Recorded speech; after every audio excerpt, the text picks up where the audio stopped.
Hello and welcome to this discussion with Business Today. As you know, we've been taking stock of the India government's first year in power, and we are looking at various sectors. So in this edition, we'll be looking at the economy.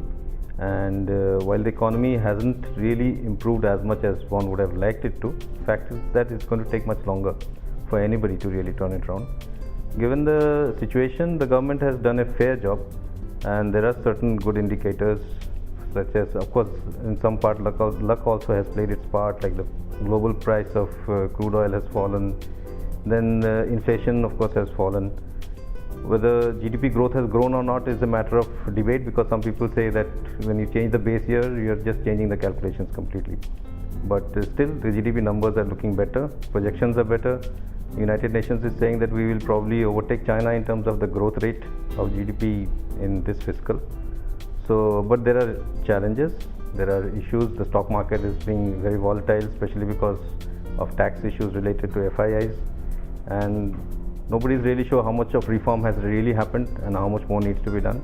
So these are all very important issues, and I have with me today Rajeev Dubey, who is the managing editor of Business Today, and Shweta Punj, senior associate editor, and we'll discuss with them the economic situation and what the government has achieved so far and what are the challenges going ahead.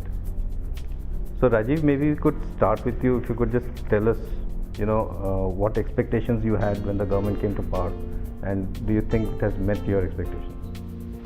So I think if you look at the broad economic scenario, at that point in time they were looking at far better economic growth. They were looking at some of the infrastructure and other promises that the then Prime Minister Modi made when he came to power, was about power to all and power 24/7, was about roads and better road infrastructure, was about better airports and water supply and things like that.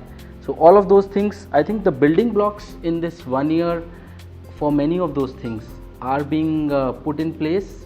One of the big things that he talked about was the confidence of the industry, and how the industry should be confident about investing in the country, foreigners as well as Indians. So I think the building blocks for many of those things have, I think, been put in place and are being put in place. Whether you look at the Labour Act, whether you look at some of the announcements that they've made on roads and infrastructure, some of the announcements that they've made on their plans for river interlinking, some of the announcements that they've made about Land Acquisition Act and what they want to do with the Land Acquisition Act, and it has its own problems. Some of the announcements they've made about FDI and making people and making foreign investors more comfortable about investing in India. I think from all the bankers, the corporate executives, the senior CFOs and CEOs that we are talking to, it seems that people are willing to give them another till the middle of the term to decide whether this government is working or not working, whether what they want to do is going to have an effect or not. So I think 1 year is a very good time frame to assess them, but it's not a good enough time frame to decide whether you think that the government's intentions are going to translate into real action on the ground. And Shweta, you've been visiting the ministries and talking to bureaucrats and ministers and a lot of other people outside the government as well. So what is your sense of what the government has done so far and what more it could have done? So Alokesh, it's interesting that we're evaluating this government after a year, and primarily because this government came on a very high expectation platform. So the expectations were also very high, and the perception was that this is the government that's really going to fix everything very quickly. And especially the last 2 years of UPA, there was a lot of disenchantment with the government, with India. Investors were very wary. So the expectation was that tax reforms would be unleashed, tax terrorism, a term coined by the BJP-led NDA, would come to an end. 1 year later, that has not changed. Investors are as wary as they were before, even more so now because of the MAT controversy. That's gone down very badly with the international investor community. There is a sense that the finance ministry is not working in coordination, because a couple of events that have happened, like the release of income tax forms, and after that the finance minister came out and said that okay, we will release simpler forms. These things don't just happen like that. It should have been a better coordinated action. So that's missing. So a cohesive agenda coming out of the finance ministry seems to be missing at the moment. So while overall we have seen that yes, a lot of work has been driven by the Prime Minister himself. You have a PMO that's closely monitoring a lot of things. You have a very strong economic diplomacy agenda being pursued. But two key things, that is ease of doing business, one, and tax terrorism, as in to get more transparency in our tax laws. These two things have largely gone unaddressed. Yes, first tentative steps have been taken to address it. You have a very publicized Make in India campaign, and if you speak with the officials driving this campaign, they will list out a list of things that have been communicated to the state governments, and with their targets and timelines and so on and so forth. But when you speak to businesses on ground, small and medium-sized businesses, they will tell you that they're still fighting the same battles that they were fighting earlier. So while there is a lot of good positivity on top, it's not translated into real action on ground where ease of doing business is concerned. Then agriculture is a sector that remains largely ignored. And we are actually in a crisis mode at the moment, because we don't know how the monsoon is going to be. We've had erratic rains, we've had farmer suicides, and there was a lot of expectation that this government will do something to restructure the Food Corporation of India. We will see a more definitive plan towards that, but the Agriculture Ministry's performance has been very lackluster, if you ask me. And education also, I think it's been in the news for all the wrong reasons than the right reasons. So a year later, yes, optimism is still there, but it's more driven on the basis of hope than anything concrete, than concrete actions on ground. Right. So Rajeev, you have studied and examined and analyzed other economies beyond India. So this ease of doing business is something that even the Prime Minister himself has been saying right from the beginning, that he wants to improve India's ranking in the ease of doing business index and all that.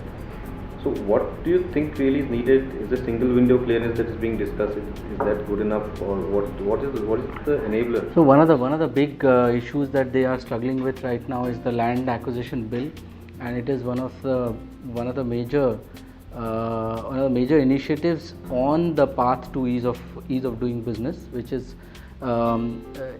making sure that when an industry wants to acquire land, especially manufacturing, and since Make in India is such a major initiative that this government has launched, one of the things that they are banking on is that the land acquisition bill does pass through.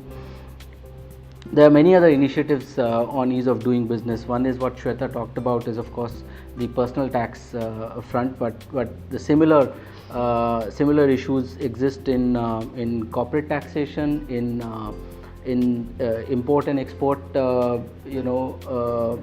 regulations, and in paperwork that goes into import and export regulations, in reducing the bureaucratic wrangle and bureaucratic stranglehold around the companies and corporates, and what discretion that they have or they exercise over what companies do on a daily basis. Labor Acts, the four related labor acts that the government wants to do is part of the ease of doing business initiative. So all of these put together, when if they do come into effect, GST, for instance, again another major initiative to bring about greater transparency and greater uniformity and more accountability in the taxation system. So I think all of these put together are so you can see that what the government is trying to do are all aimed at one objective, one agenda. Not all of that is working. Land acquisition bill, considering that Congress, the main opposition, has taken a public stand on this. I don't know how that bill is going to pass. As far as I know, the land acquisition ordinance has already, this is the third time that they've promulgated this. I think there is a restriction on how many times you can repromulgate. I think 5 or 6 times at best. So I don't know how this government is going to take through that this is the biggest reform that they are hoping to, apart from GST. Which is being touted or criticized as pro-business, and so this is leading to a lot of. So that is another issue, but I think all that they are doing are all aimed at improving the ease of doing it. I'd like to just add to Rajeev's point on GST. Again, a big reform, and having it pass through Lok Sabha, it's considered like a political feat of sorts. But if you look at GST and the contents of it, if you look at the tax rate that's being proposed of 27%, that's very, very impractical. And any tax expert you talk to will tell you that if you do roll out GST in its current form with its 4 or 5 exemptions, which includes alcohol, it includes tobacco, it includes oil and gas, petroleum, it includes electricity, it includes real estate. If you do pass it in this current form with these exemptions, so then the expectation that passing of GST would actually add 1% to the GDP, it negates that completely. If you pass it in the current form, it negates that. Then with a 27% tax rate, you're going to have massive compliance issues, which would mean that the tax authorities are going to probably use like draconian administrative ways to get people to pay tax or get businesses to pay tax, because at such a high tax rate, it's going to be a compliance nightmare. So yes, great, you've gotten it passed through the Lok Sabha, but is it really as big a reform as it's being touted as? I'm not so sure about that. So I think even the finance minister has been publicly quoted as saying that it's not going to be 27%, he has claimed. But I don't know now that it is passed through. But even what they are considering and privately talking about 22-23%, even that's too high a taxation rate. If you look at any developed country, in Europe, or I think UK has 17%. Anywhere in the world, GST rate doesn't exceed, is in the range of 6 to 15%. Some countries have another 2%, some cess is added and all that. So 16-17% is the maximum acceptable rate of a central GST anywhere in the world. 27% is just a crazy amount.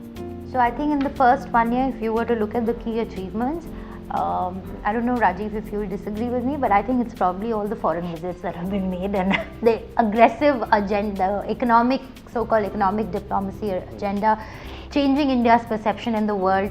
That I would say has been their number one achievement, and restoring macro posture. How much of that can be attributed to the policies that the government has followed, that is highly debatable. You have inflation that's come down, you have fiscal deficit that's under control, you have current account deficit that's under control, but a lot of it is being attributed to the fall in oil prices. If that wouldn't have happened, it would have been difficult.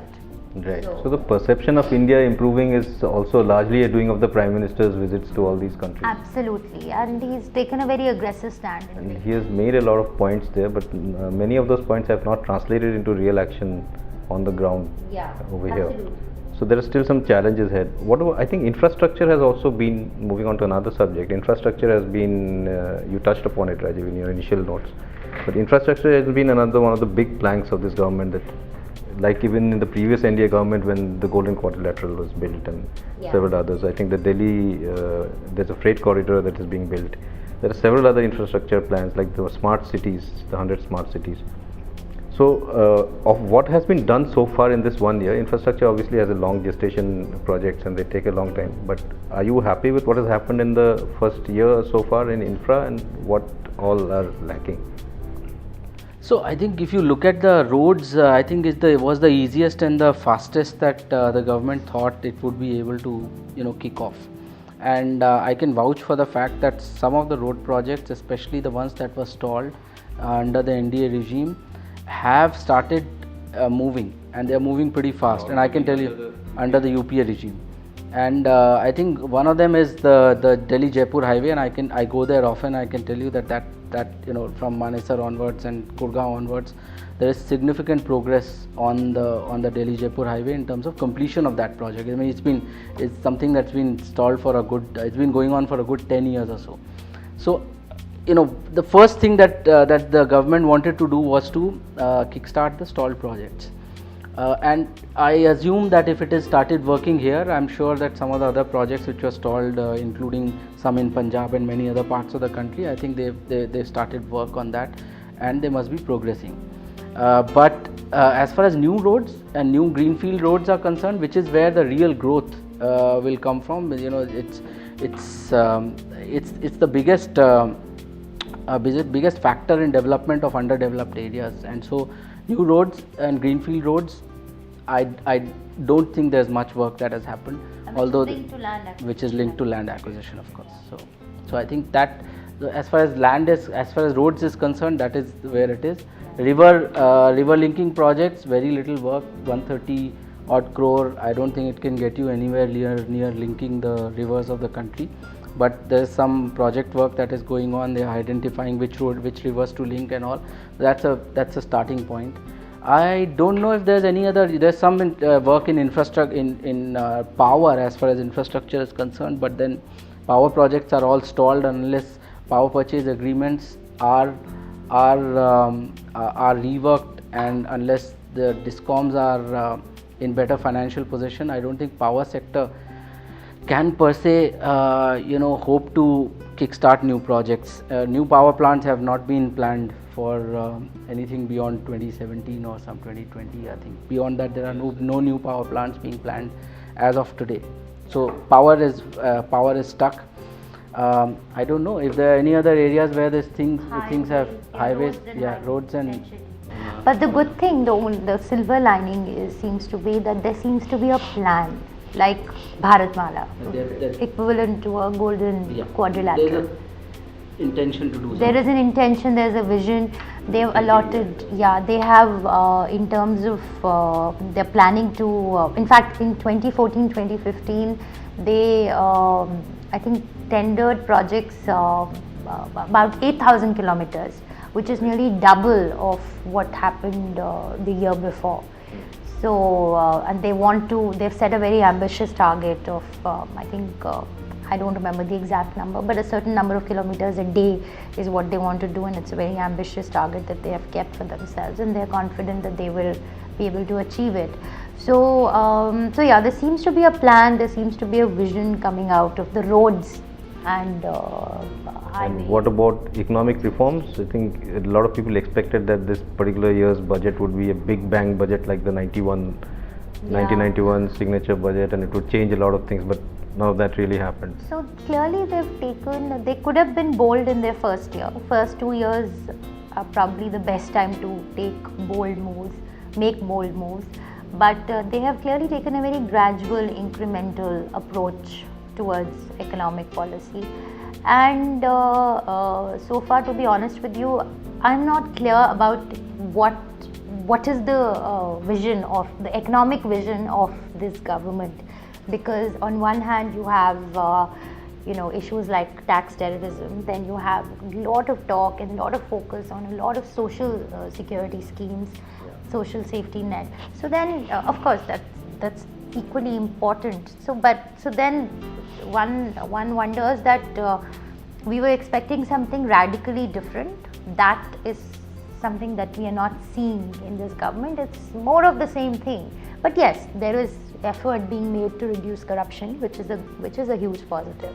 And so looking ahead in the next 1 year, what would be the three, in your view, what would be the top priority areas for the government? In my view, I think the GST will be the biggest initiative as far as kicking off growth is concerned. Second would be the infrastructure projects. investment in infrastructure, considering that consumption side of the economy is not taking off. It is the investment side of the economy that has to start the growth process. The growth process is not starting with the consumption economy because people are not sure about their future. So the consumption, and the investment side of the economy will only start when the government starts investing in infrastructure. So that is number two. And I think reforms as far as manufacturing in the country are concerned, whether it is labor acts or whether it is land acquisition. If these three things come into play, I think there will be some progress, but I don't see how a land acquisition bill is going to be passed in the deadlock that the government and the key opposition parties have got themselves into, without any of them publicly stepping off, and which means a huge loss of face. So I think that's the biggest hurdle to that. But I think if these three things are put in place, there should be some progress on the economic front. Well, I would hope to see a more clear and a more definitive policy towards taxation, instead of conflicting voices coming from the finance ministry. We would really like to see a very cohesive, coherent response to that, whether it's retrospective taxation, whether it's simplification of filing your taxes. There needs to be a semblance of sanity in that policy. It's a very, very important policy which the government cannot take very lightly. Then I would hope that the government actually gets down to implementing. We've heard there's been a lot of talk. Now we would like, I would like, or businesses would like to see that action is translated on ground. So you have a massive communication campaign where you engage your bureaucrat at the grassroots level who's actually implementing or has the responsibility of carrying out the reforms that you're proposing. Right. So thanks, Rajeev. Thanks, Shweta. That's quite a lot of thoughts, and the fact is that the government has moved on various fronts, probably not moved enough. But the fact is also that there seems to be good intent, and a lot of times good intent is just the beginning of better things, and hopefully we will see that अच्छे दिन soon enough. Thank you very much.